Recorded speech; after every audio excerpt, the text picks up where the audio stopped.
설치할 땐 뭐를 잠가야지? 깡통은 자 여기다 따로 모아놓자. 음식은 먹을 만큼만 하거라. 종이컵 대신 머그잔이 어때? 신문지는 따로 모으세요. 안 쓰는 전기 코드는 빼놔야죠. 지구를 가장 빛나는 별로 만들어주세요.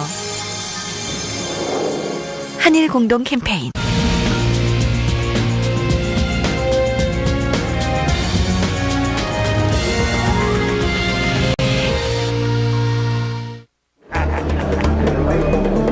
Herod the Great ruled the Holy Land in the years leading up to the birth of Jesus.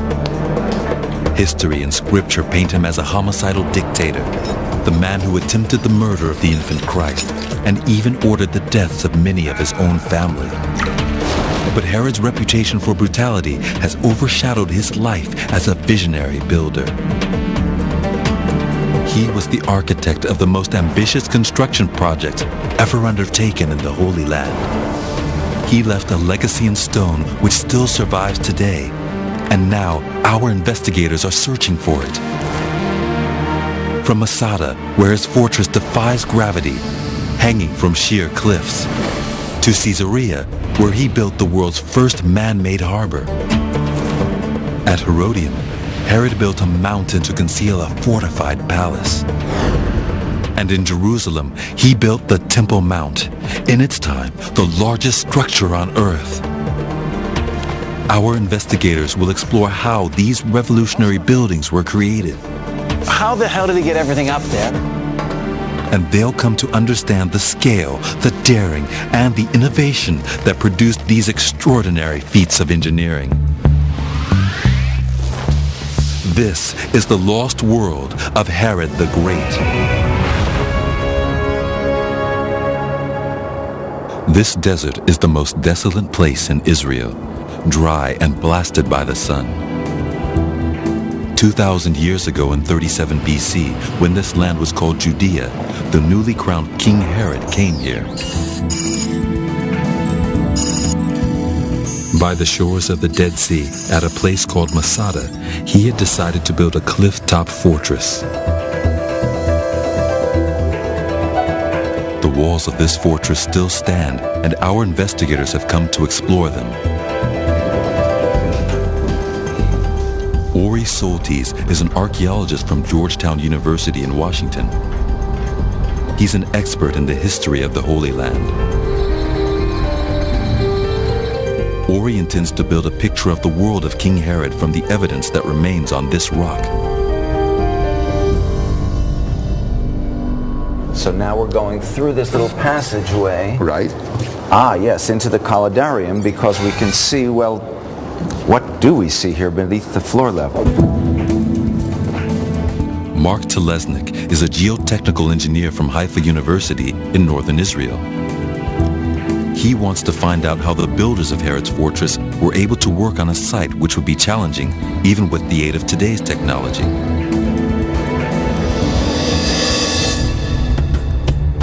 It stands on a plateau 1,500 feet above the plain that surrounds it. And Mark immediately sees that Herod's engineers must have lived with the risk of a catastrophic rockfall. All the rock is severely cracked. Everywhere we can look, the rock is very severely cracked. Nobody took any chances here. If we look at these 4 huge bolts, they go in about 15, 20 meters into the mountainside. It'd be interesting to know if the engineers in Herod's time actually thought of this. Herod had little concern for the safety of his workers. His only interest was in the transformation of this site. It would become not only a palace, but a place of refuge. He needed it because his position was far from secure. He hadn't inherited the crown. He was not of the Jewish royal family. Instead, he had clawed his way up through a combination of ruthlessness and political cunning. He ruled because he had the backing of the ancient world superpower, Rome. But he would always be resented by the Jewish elite and by his subjects. He was a king imposed on them by a foreign power, and he could never be sure of their loyalty.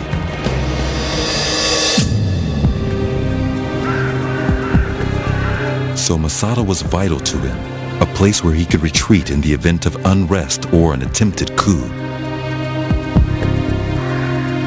Masada is a place without water, shade, food, or fuel. But guided by historian Albert Baumgarten, Mark Telesnik realizes that for a builder like King Herod, Masada had one vital resource: stone. This is the quarry. Oh, wow, that's great. Herod's engineers used this rough stone to surround the whole plateau with a wall nearly a mile long. Called a casemate, this wall was special. With a cavity in the middle, it had two functions. Albert Baumgarten shows Ori Soltis the inside of it. So we've actually come inside the casemate wall here, right? So we've got the outer and the inner wall. That's right. They could be rooms that you would use for living. They would be rooms that you could use for storage. Or they could also be rooms that you would pack with rubble to make the wall stronger at different points. Got it. The casemate walls were large enough to house the troops that Herod had stationed here. Mark can see that the people who built them must have put their lives at risk. Just by looking, I can't see obviously below the ground surface, but it doesn't look like they've hardly got any foundation. But it's amazing how close to the edge the buildings sit. Small chippings helped to hold the large stones in place. They were using what they had. That's right. They were using what they had, and that's the reason why we're going to follow all these small pieces of stone that actually make the wall stable, because the moment you take little pieces like this out, the larger stones don't fit together so well. If you had to place those stones when they... Oh, if I had to place those stones? Yeah. I'd have to be either paid very well or very scared of Herod. Herod instilled fear in everyone around him. He took pleasure from displaying his mastery of nature. If it was hot, he demanded cool. And here, in the middle of the desert, at the northern tip of the rock, he ordered the construction of a lavish bath complex. So this is where we would leave our clothes. That's right. And then we enter into, this room is This is the room where, the warm room. the tepidarium. The tepidarium. We would actually start in this room and begin here in the cold room. Bathhouses would become a feature of all of Herod's palaces, demonstrating his status and wealth. Along the walls you can see examples of the wall painting. So now we're going through this little passageway. Right. Ah, yes, into the colidarium, because we can see, well, what do we see here beneath the floor level? Okay, What's what we going see on? here is the heating system of the hottest part of the bath. A furnace heats air which is piped along under the floor and across the walls. The system creates a room whose temperature is perfectly controllable. So we have, I mean, it's brilliant. We have the stones, then we have the material that holds the tiles, then we've got the tiles, then we've got more plaster, then we've got painting. That's right. So we've got this whole series of layers. Well, this is a very carefully and very well constructed building that's been thought out. So that, of course, brings up a question. Yes. There's heat coming from hot water, coming from fire, Right. coming from where are they getting the material to create the fire, the wood. They're bringing the wood in from wherever they need to bring it in order to be able to have a bath and the fire. So again, money is no object. Money is no Herod object. brings in the wood from wherever he needs Okay. to. Slave labor would solve another problem: water. Channels were dug to collect rain. The channels are deliberate attempts to direct the water in a particular way So and to Herod- make sure, yes. Herod dug these channels. That's right. And you can still see the greenery in these channels. That's right. Suggests that there's still moisture down there. There still is some moisture there. In the winter months, rainwater from two pools west of Masada was diverted to underground storage cisterns. They had a capacity of 40,000 cubic meters. Slaves would then carry this water by hand to the top of the mountain.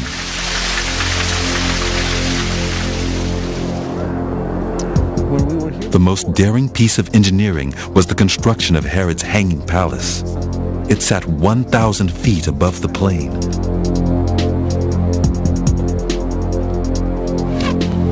These lower levels of Herod's palace were built on terraces cut into the northern cliff face. Because the rock forms distinctive hard and soft bands, it was easy for Herod's engineers to cut down and find the next course of good stone to build on. Okay, and the beauty of these planes is it's very easy to bring them apart. Once you break these things into layers, it's very easy to build this step function. Herod would have accessed these levels by coming down from the summit. This is a stairway, comes all the way out here, and they walk out onto a deck, and you can see. This is the deck. No, but look at look at this. It's screaming out, put something on top of me. It is? Yes. Okay. If the engineering was daring, the decoration was lavish. What we have to imagine here is a series of columns and then a roof going over the whole thing, creating a covered portico where you're protected from the sun at its worst, and you also have the advantage of being open to breezes and to enjoy the view. It's great. Yes. Well, when you're the richest man in the East, you can do. You sure can. Masada, King Herod's mountaintop stronghold, was an engineering landmark. He had turned a seemingly uninhabitable rock into an oasis.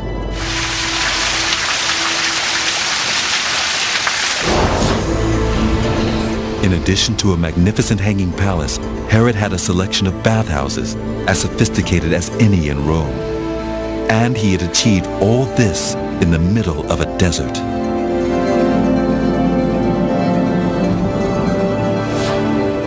His desire to pair luxury with security would become a hallmark of all of his buildings. Masada was just the beginning. Herod the Great was about to embark on the most ambitious construction project his kingdom had ever seen.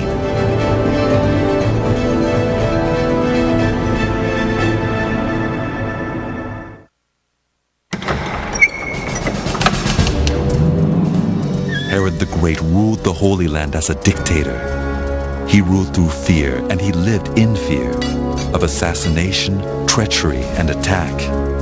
Herod trusted no one, preferring instead to put his faith in bricks and mortar.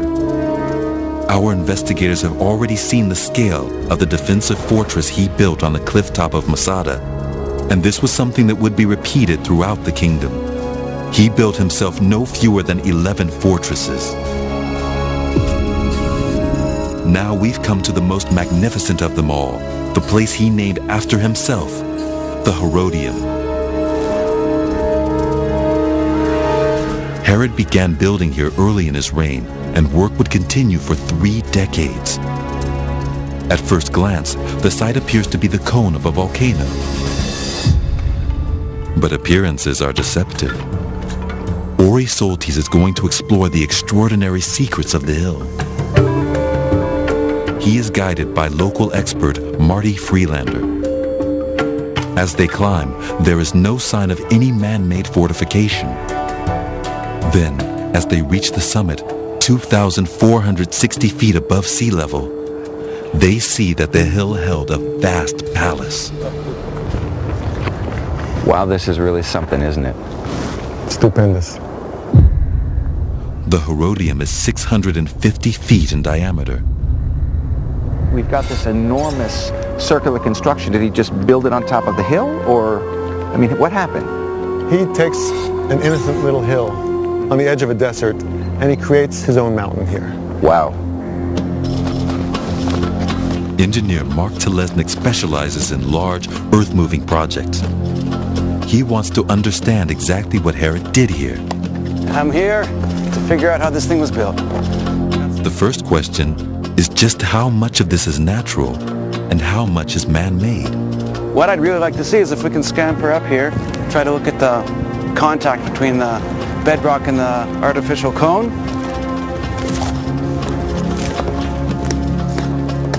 It looks to me that it's right about here, at this terrace right here, and this is where the engineers started with the mountain. They started uphill here and built that.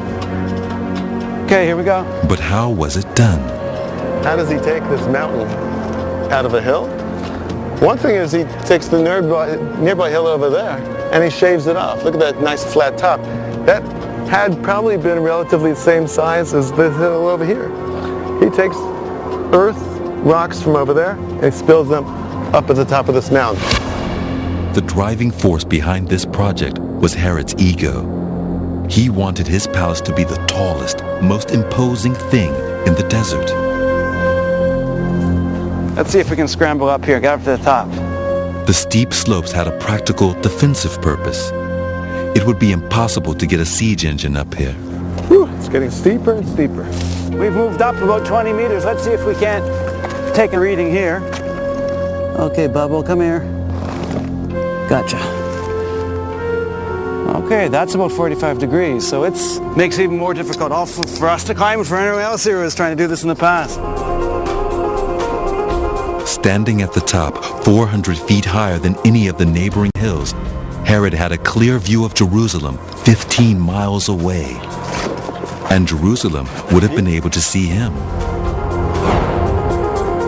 The volcano-like shape was produced by banking earth up against the outer walls, which gained strength from their circular design. A second wall rings the first. So this is where the guards would have patrolled as they're marching around. So you're right? walking between the two walls? 4 towers marked the points of the compass. The eastern one was the largest by 3 stories. It held Herod's private quarters. This is really the centerpiece. It fills several functions. Not only can you observe from outside, it's also very cool up there. And so if Herod wanted any refuge from the heat, and there he's got the room with the view, and it's the coolest room with the view. You'll get the breeze, the only place with breeze. Yeah. Or he makes his way through an opening, which was Herod's personal entrance to the palace. It once led straight into a courtyard garden. Well, forget about the rubble here. This is at the top of his flight of 200 steps. Wow. Here he'd walk in here, and then, magnificent, he's arrived. Here, everything is different. It's green, it's plaster, there's stucco, and there's fresco. Beautiful gardens. You've got his entire apartments are here. Across 2 floors, every luxury was installed.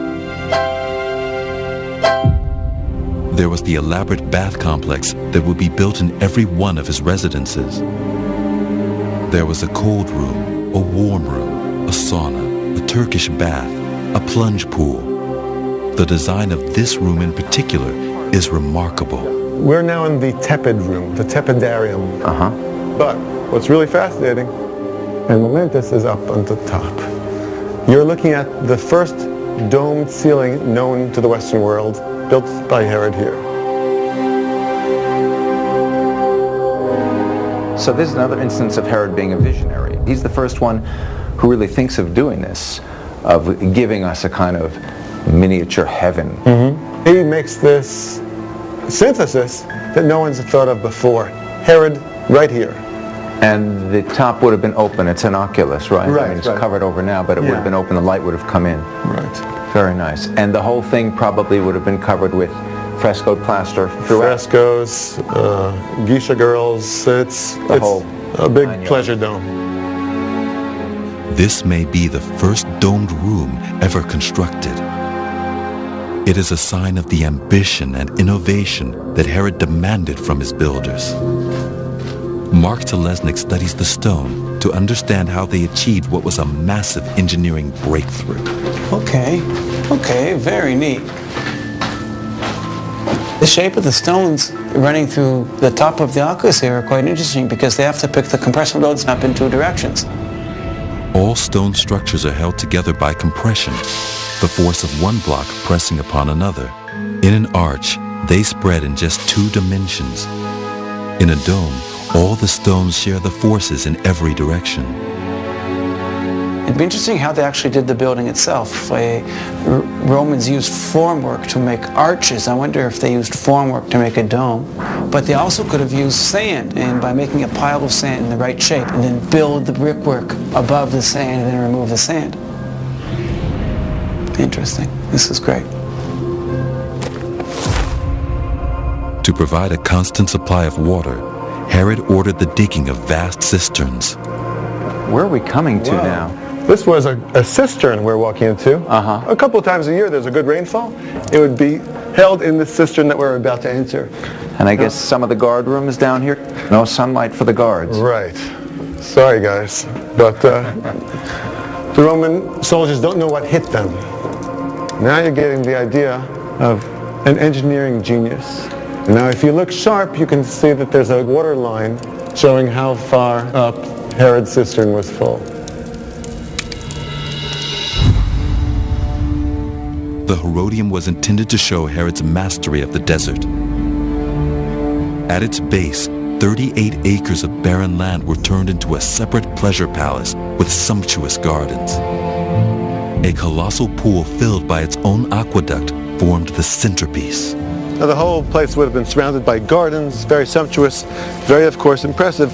Remember, you're in the middle of a desert, and he has created a temperate climate in the middle of the tropics here. Larger than 2 Olympic swimming pools, small boats are said to have sailed on it.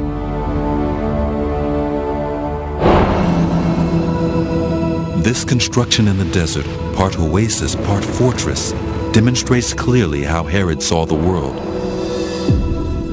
He was a visionary.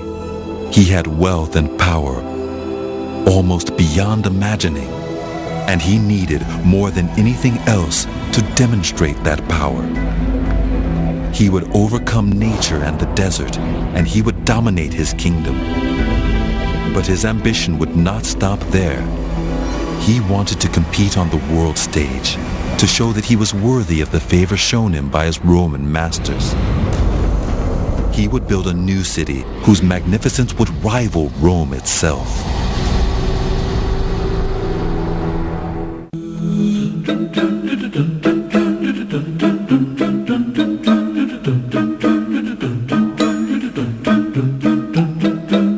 당신의 얼굴은 잠깐 찡그려지지만 누군가의 얼굴은 평생 활짝 피어납니다. 헌혈을 위한 1초의 찡그림, 세상에서 가장 아름다운 표정입니다. 공익광고협의회. 제2차 세계대전. 그 누구도 보지 못했던 2차 세계대전의 이공계 컬러 영상.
All of Herod the Great's achievements have been overshadowed by his reputation as a ruthless dictator.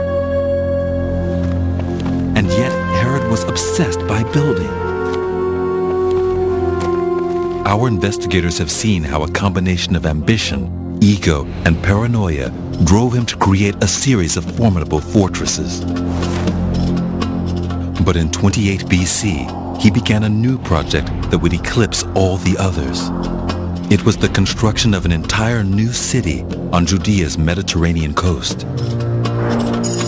It would include the world's first man-made harbor. It was called Caesarea. Engineer Mark Telesnik wants to find out where Herod's harbor stood. He is guided by archaeologist Josef Porath, who has excavated here for over 20 years. the original breakwater was about? The original breakwater, it continues over there. It was a huge harbor. 450 meters was the length. To understand just how far the harbor reached, you have to go right out into the sea. We are now above the opening in the breakwater of the harbor. That is amazing. And so we had the two breakwaters that would meet here, and with an opening of about 35 meters in between them, Yes. and the ships would enter the harbor there. There were two high towers that ships can see it from a distance. Would there be lighthouses up there? Yes, yes. The Romans, in the Bay of Naples, were the first to notice that volcanic ash would harden underwater. Known as pozzolana, it would become the first underwater cement. It enabled Herod to realize his vision for Caesarea. Archaeologists have discovered the remains of wooden frames, which were built up beneath the water and then filled with stones and this cement. So what you're saying is they actually built it out as a caisson. Yeah. Out at sea. Yeah, yeah. So they would have these wooden bins that they would float out. Yes. Fill them partially Yeah. with the rock and concrete. Yes. Sink it down in place. Yeah. Go back and get another one. Yes. This was a groundbreaking piece of engineering, the first completely artificial deep water harbor. What no one predicted was the action of the sea against the wall. Within only a few years, sand had piled up against the breakwater and a new stretch of land had formed. Herod's architects found a use for it. They built a full-size hippodrome for chariot racing. Here is the starting gates where the chariots were hauled, and then the gates were opened simultaneously. So is this rock with the groove in it actually the idea that it's a fence opening up? It's possibly gate, yeah. From the gate, each chariot covered the same distance to a central barrier.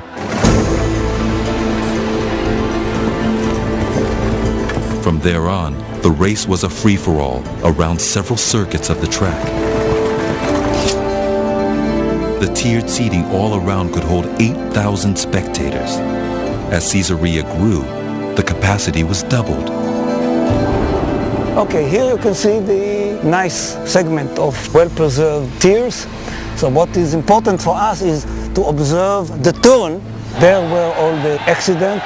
So when people came to sit, would they actually sit there just to see the crashes? Yeah, they enjoyed it. They enjoyed the Yeah, crashes? sure.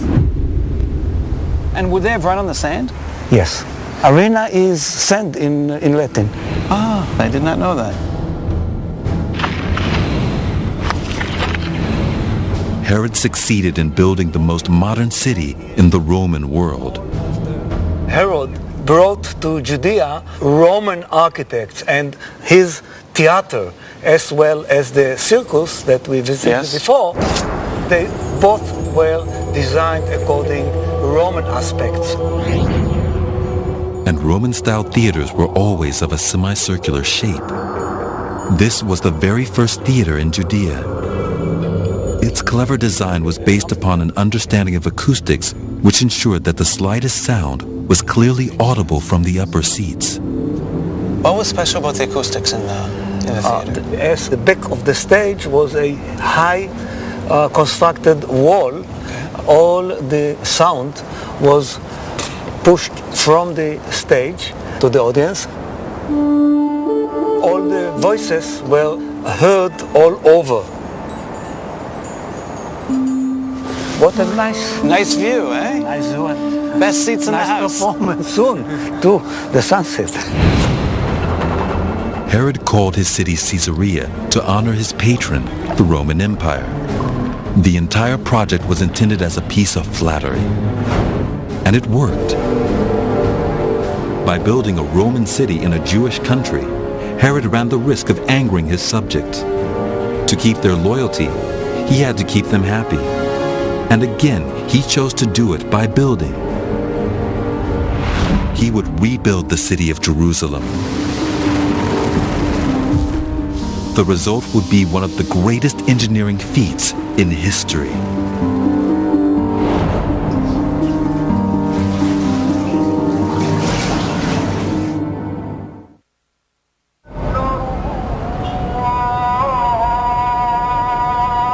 the city of Jerusalem, the capital of the Holy Land. Our investigators' quest to find the lost world of King Herod the Great brings them to the place where he would make his greatest impact. Herod was violent and ruthless, but he was also smart. He knew that if he kept his subjects happy, then they would be easier to govern. He gave them food, entertainment, and most importantly, water. The Judeans were among the earliest peoples to value cleanliness and hygiene in their religious observance as well as everyday life. So Herod gave them the gift of rebuilding and expanding Jerusalem's largest public bath. It was known as the Pool of Siloam. Helped by ilovemath, Mark Telesnik heads to the part of Jerusalem known as the City of David. He wants to discover what the pool looked like in Herod's time. Although it is well known from the Bible, it has only recently been discovered. Can you tell me what the pool is used for? Well, basically, the first need, of course, is for drinking, so drinking water, and another major purpose was for ritual bathing. Each year, over 150,000 pilgrims would come here to visit the temple on the mount above. Every one of them needed to perform a cleansing ritual in the water. Just to give you the impression how big it was, you can see down below one corner of the pool, and the opposite corner is over there, just where the people are gathering. This is one side of the pool, which is about 50 meters long, and then you have the other side, presumably another 100 meters to that direction, creating a pool with a space of approximately 4,000 square meters. That's huge. It is indeed huge, yes. Larger than 2 football fields. It is, yes. The water to fill it came from the Gihon Spring just 1,400 feet away. Mark Telesnik discovers that Herod's engineers were able to direct and control the flow. Oh, that's amazing. Very cool. We're sitting at a fault, a fracture in the rock. The fault runs all the way up to the ground surface, and the engineers, whoever they were, utilized the fault in order to create a spillway. In this way, they could control where water was going in the different areas and control the height of or depth of water in the pool simply by closing a valve and having the water siphon off in one direction or the other. This is how the Siloam pool would have looked in Herod's time. It was the site of one of the Gospel's most famous stories, the healing of the blind man. Even though Jesus lived a few years after the time of King Herod, this was the pool that he knew. This was the pool in which the actual story of the cure, the healing of the blind man. That's a great story. When Herod came to power, much of Jerusalem's water flowed along ancient tunnels cut through the rock. They pass in a network through the hills around the city. ilovemath takes engineer Mark Telesnik on an underground tour to see exactly what the tunnel builders were up against. If the path of an aqueduct was blocked by a hill, it was sometimes easier to cut through it than go all the way around. But that didn't mean that tunneling was ever an easy option.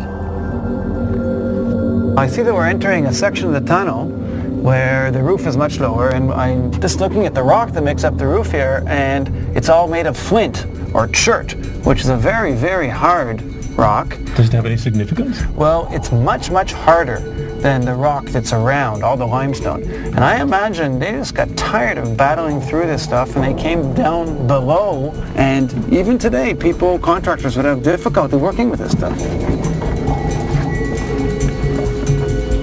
Herod set about upgrading Jerusalem's water supply. His engineers built a new aqueduct to carry fresh water from the pools of Solomon near Bethlehem. This was known as the Upper Aqueduct.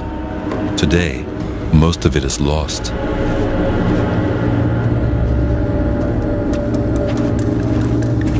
But Mark Telesnik and ilovemath tried to find one of the few sections that survive. You know, this is one segment of the Upper Aqueduct which was kept almost intact for 2,000 years. So it's really impressive. What's the aqueduct lined with? Well, basically, this is plaster, which is an hydraulic plaster, preventing leakage water throughout the system. The greyish color here is a hint to the fact that it was made in the time of Herod, because they used to combine ashes within the mortar, within the plaster, which gave it its distinctive color. I always wanted to be a municipal worker. Let's find out. The gradient of a Roman aqueduct could be tiny. This section looks totally flat, and Mark wants to find out if it slopes at all. Let's try to get some more in here to see if we can't find an overall direction. And we just don't have enough water. Well, no, it does. Look. Oh, okay, there is a very gentle flow in this direction. Yes, there is. Yes, there is. Lovely. So good for Herod's engineers. Incredibly, Herod's upper aqueduct dropped just 54 feet over its 9-mile length.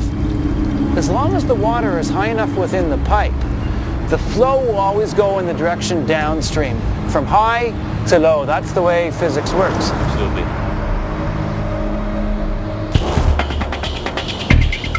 The very best preserved aqueduct in Israel was built to supply Herod's city of Caesarea. Archaeologist Yosef Porth takes Mark Telesnik to the water source, the springs at Mount Carmel, some 5 miles away. What elevation will this be at? We are at about 50 meters above sea level? Yeah. The source is over there. Here you can see the water running. From here, the water was directed along covered channels. See the original part. As you climb up, you can see the gabled roof to protect the water from contamination, because this drinking water. Okay.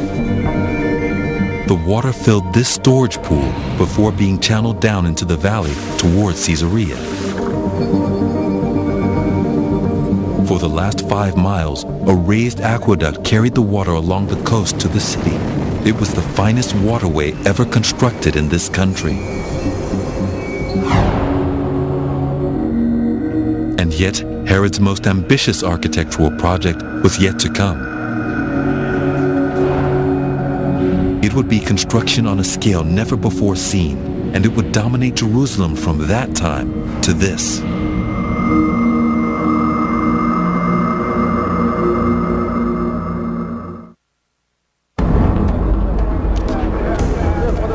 Our investigators are uncovering the legacy of King Herod the Great.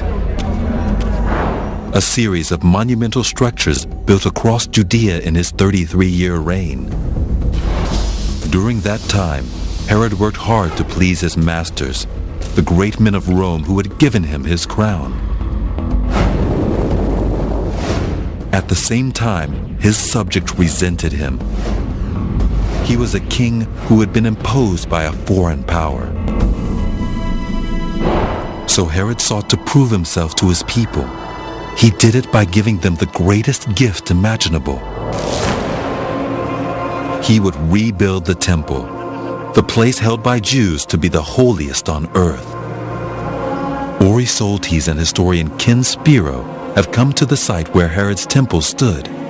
It is long since gone, but much of the huge wall that surrounded it survives. This section is known as the Western Wall. A retaining wall that Herod built, and yet it has become this wall to the Jewish people over the centuries as if it were a piece of the temple itself, right? The irony of ironies, Herod, whose relationship with the people he was king of was so ambivalent at best and often incredibly hostile, that what he built should be considered the holiest spot in the world for the Jews is very interesting, to say the least. What can be seen here is only a fragment of what Herod built. To get an idea of the true scale of the Temple Mount, Mark Telesnik crosses the valley to the Mount of Olives. Only from this distance is it possible to take in the enormity of what was attempted here. Okay, nice view. Today, a gold-domed mosque marks the site where Herod's temple stood. So we've gotten to a beautiful overlook here. Herod's big challenge, engineering-wise, was how to build a huge platform on the top of what is a mountain. So what he decides to do, and he does it in a way that's unprecedented in the ancient world, is he builds a very large wall around the entire upper part of the hill over here, which enables him to lay this surface down. You have dimensions on that? Yeah, about a little less than 500 meters by about 300 meters. And again, keep in mind, when Herod finished this is the largest man-made platform on the planet Earth. You can stick approximately 24 football fields up there. Herod had to reshape and extend the Temple Mount platform, and to hold the colossal mass of earth in place, he enclosed the entire area with a vast wall. Mark Telesnik makes his way down to the southeastern corner to see exactly how this wall was built. Here we see the entire height of this wall. A 100-foot high wall, about a 10-story building. The stones are 3 thick. You have this zipper effect of header and springer stones, it's called. Massive stones converging on a corner, making a zipper. So you have the long stone, the short stone, long stone, short stone, long stone, short stone, going all the way up to the top. The wall is only part of the structure.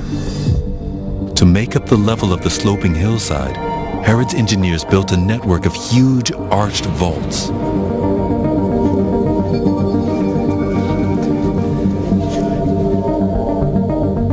Mark Telesnik and Ken Spiro follow a tunnel beneath the western wall. Here, hidden far below present-day ground level, lie the finest examples of Herod's stonework.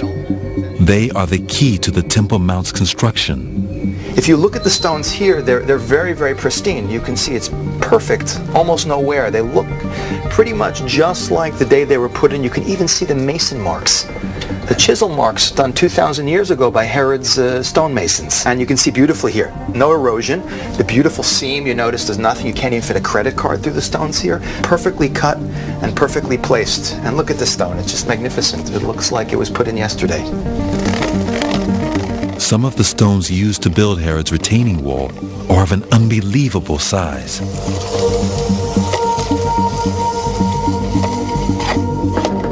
There we go. We got 44 feet, 4 inches. That's a long stone. Let's just get the height of this block. We're here at 11 feet, 3 inches. I happen to know that this stone is about 16.5 feet thick. This way. Let's crunch some numbers. Density of limestone, say 2.4 tons per meter cubed. So we got a rock that is about 550 tons of stone. That's a big stone. One big rock. As well as constructing the Temple Mount, Herod set about expanding the city. He added a second wall and built himself a palace far away from the Jewish quarter. He effectively segregated Jerusalem. His own palace is actually well outside, well west of the Temple Mount area. Herod is, when he builds, he's such a contrasting personality. On one hand, he's got his Jewish site, the Temple Mount, right, and then he's got his Roman palace, his palace site. His fortifications still remain.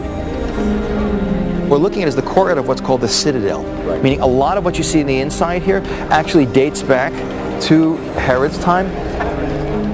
Herod made sure it was heavily defended. This is the moat. So it's absolutely the way Herod would have built it. This is a dry moat.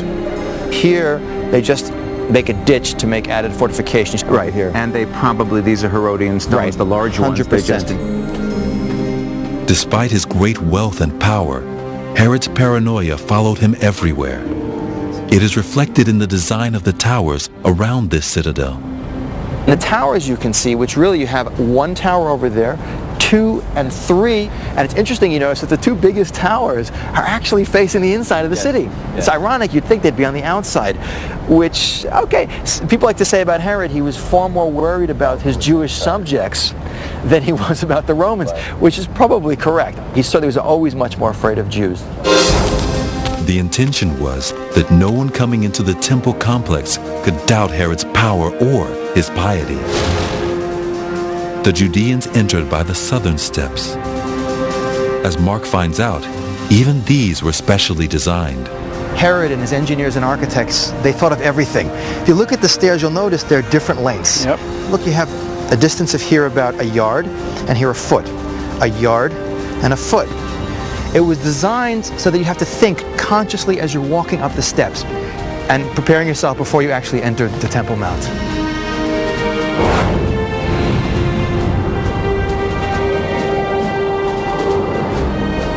King Solomon had built the first temple, and Herod set out with the deliberate intention of outshining him. His temple, not a stone of which is still in place, stood 174 feet tall. That's a way of immortalizing himself and also impressing the Jewish people. He wanted people to look at this building and say, now that's a building. And he, ironically, it's interesting, although he wasn't a very nice person, he's one of the only people who has the title of the Great. Herod's Temple Mount complex was the most important building in the Holy Land. It represented the peak of Herod's achievement, glorifying the Jewish nation. It was the culmination of all his building projects. As our investigators have found, it benefited from the knowledge acquired at Masada, how to reinforce dangerous slopes, how to sculpt great slabs of rock. From the Herodium, the temple builders learned scale and how to build on different levels. The construction of an entire city at Caesarea appeared to suggest nothing was beyond Herod's reach.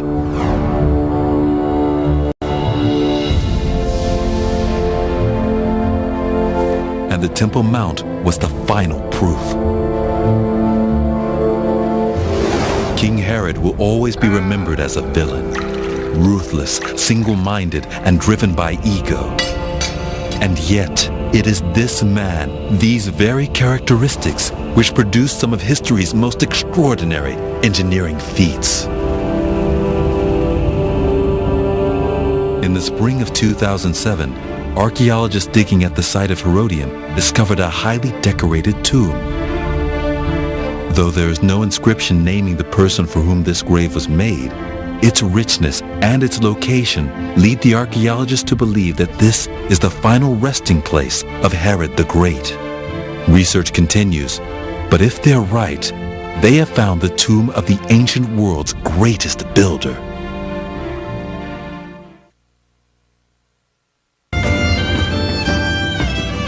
History Channel.